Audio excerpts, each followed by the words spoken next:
Oke, assalamualaikum warahmatullahi wabarakatuh. Selamat datang di channel saya. Apa kabar teman-teman? Semoga kalian semua selalu diberikan kesehatan dan dilancarkan rezekinya. Nah, jadi pada video kali ini saya akan membahas ya tentang aplikasi pinjaman online yang terdapat di Google Play Store. Jadi untuk nama aplikasinya yaitu bernama Kredivo.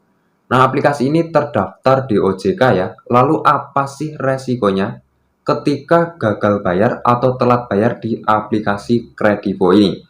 Mari kita ulas tuntas di video kali ini. Pastikan kalian itu simak videonya mulai dari awal sampai akhir supaya kalian itu benar-benar paham dengan apa yang saya sampaikan. Oke, tapi sebelum kita lanjutkan, jika video ini bermanfaat, jangan lupa ya untuk tekan tombol like, komen, dan juga subscribe, serta klik tanda loncengnya agar kalian tahu jika ada video terbaru dari channel ini.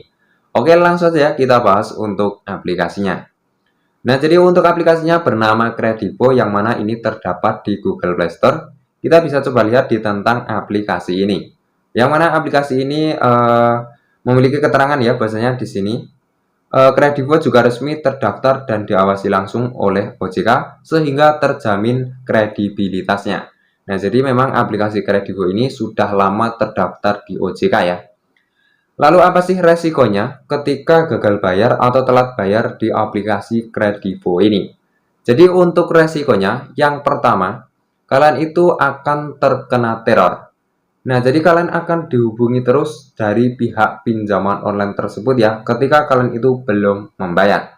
Lalu apakah kontak kalian juga bisa terkena teror? Jadi untuk aplikasi pinjaman online yang terdaftar di OJK itu tidak memiliki akses ke kontak kalian. Jadi kontak kalian itu aman, tidak akan terkena teror. Untuk lebih jelasnya kita bisa lihat langsung di aplikasi ini. Dia memiliki izin akses apa saja kita bisa lihat. Kita bisa lihat di tentang aplikasi ini, lalu kita bisa scroll bawah. Di sini ada izin aplikasi ini, kita bisa lihat selengkapnya. Nah, jadi di sini teman-teman bisa lihat ya bahwasanya dia itu memiliki akses apa saja, kamera, lokasi, log panggilan, ponsel, dan lainnya. Jadi dia itu tidak memiliki akses ke kontak kalian. Jadi kontak kalian aman, tidak akan terkena teror. Lalu siapa saja yang bisa terkena teror? Jadi untuk aplikasi ini yang bisa terkena teror yaitu si peminjam dan kontak darurat. Jadi seperti itu. Jadi aman ya untuk kontak kalian. Oke, jadi untuk yang selanjutnya, resiko yang kedua, kalian itu bisa saja didatangi debt collector.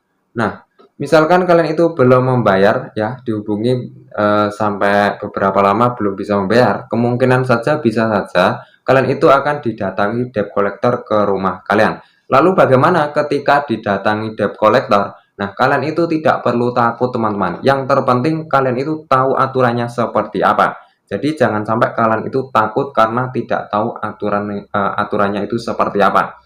Jadi yang pertama ketika didatangi debt collector kalian bisa tanyakan identitasnya atau surat tugasnya ya. Kemudian yang selanjutnya misalkan debt collector itu meminta agar kalian itu hari itu juga membayar ya, membayar. Misalkan kalian itu tidak ada, kalian tidak perlu memaksa misalkan seperti gali lubang tutup lubang. Kalian tidak perlu memaksa itu ya. Kalian bisa menjelaskan keadaan kalian dan kalau sudah ada nanti saya akan bayar Pak, seperti itu ya. Jadi kalian nggak perlu memberikan sebuah janji-janji misalkan saya akan membayar 1 minggu lagi, 2 minggu lagi, 3 minggu lagi. Nggak perlu memberikan janji-janji seperti itu. Kalian cukup akan diusahakan nanti kalau sudah ada saya bayar. Misalkan masih memaksa untuk membayar, misalkan tidak membayar akan diancam Nah, misalkan akan diancam ya, misalkan diancam akan dibawa ke pengadilan. Nah, kalian nggak perlu takut teman-teman, sesuai dengan aturan yang ada saat ini ya. Bahwasanya Undang-Undang Nomor 39 Tahun 1999 Pasal 19 ayat 2 dijelaskan bahwasanya tidak seorang pun atas putusan pengadilan boleh dipidana penjara atau kurungan berdasarkan atas alasan ketidakmampuan untuk memenuhi suatu kewajiban dalam perjanjian. Jadi ketika kalian itu gagal bayar atau telat membayar, itu tidak akan bisa dipenjara teman-teman ya. Jadi tidak akan bisa dipenjara. Jadi kalian itu nggak perlu takut, jangan sampai kalian itu takut karena nggak tahu aturannya seperti apa. Misalkan nanti kalian itu ditakut-takuti akan disebar data. Nah itu ada sebuah ancaman sebar data itu sudah masuk ke pasal juga ya, sudah ada pasalnya. Jadi itu sudah melanggar ya. Dia juga sudah bekerja tidak sesuai dengan SOP juga ya, karena sesuai dengan aturan yang ada di OJK harusnya tidak ada sebar data seperti itu. Nggak diperbolehkan. Dan sebar data itu juga sudah ada pasalnya sendiri. Kemudian misalkan kalian ditakut-takuti kalau nggak bayar akan kita tempuh di jalur pengadilan atau di jalur hukum. Kalian jawab saja ya, kalau memang maunya seperti itu, ya saya tunggu saja surat dari pengadilan. Nah, nggak akan mungkin dibawa ke pengadilan teman-teman ya.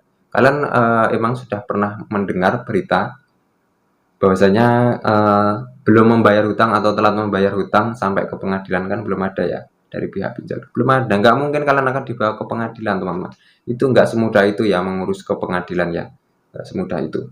Nah, jadi kalian itu nggak perlu takut teman-teman ya, nggak perlu takut. Misalkan nanti barang kalian akan disita. Nah, tidak bisa ya semena-mena menyita barang kalian. Sesuai dengan perjanjian awalnya bagaimana? Apakah ada sebuah jaminan atau tidak dalam perjanjian peminjaman? Misalkan ada jaminan ya kemungkinan saja bisa ya berhak untuk menyita. Tetapi ketika dari awal tidak ada perjanjian jaminan ya tidak bisa menyita barang semena-mena seperti itu. Itu juga sudah ada pasalnya. Jadi nggak perlu takut teman-teman ya, nggak perlu takut. Yang penting yang namanya hutang kan memang harus dibayar. Misalkan bisa, kalian ingin melunasi, kalian bisa saja negosiasi membayar pokoknya saja ya. Membayar pokoknya saja, negosiasi, bayar pokoknya saja. Jadi nggak perlu membayar bunganya ya. Ya, nggak perlu membayar bunganya. Jadi seperti itu. Oke, jadi untuk video kali ini cukup sekian ya. Dan buat teman-teman yang saat ini terjerat ya pinjaman online, itu semoga teman-teman selalu diberikan kesehatan dan dilancarkan rezekinya. Semoga kalian segera terbebas dari hutang tersebut dan menjauhlah kalian itu dari pinjaman online teman-teman ya. Lebih baik kalian itu menjauh dari pinjaman online. Dan buat teman-teman yang belum terjerat pinjaman online, kalian itu jangan mencoba untuk mendekati pinjaman online. Lebih baik kalian itu pinjam ke teman, saudara yang tanpa bunga. Oke, jadi untuk video kali ini cukup sekian ya. Semoga bisa bermanfaat. Kurang lebihnya mohon maaf. Terima kasih. Wassalamualaikum warahmatullahi wabarakatuh.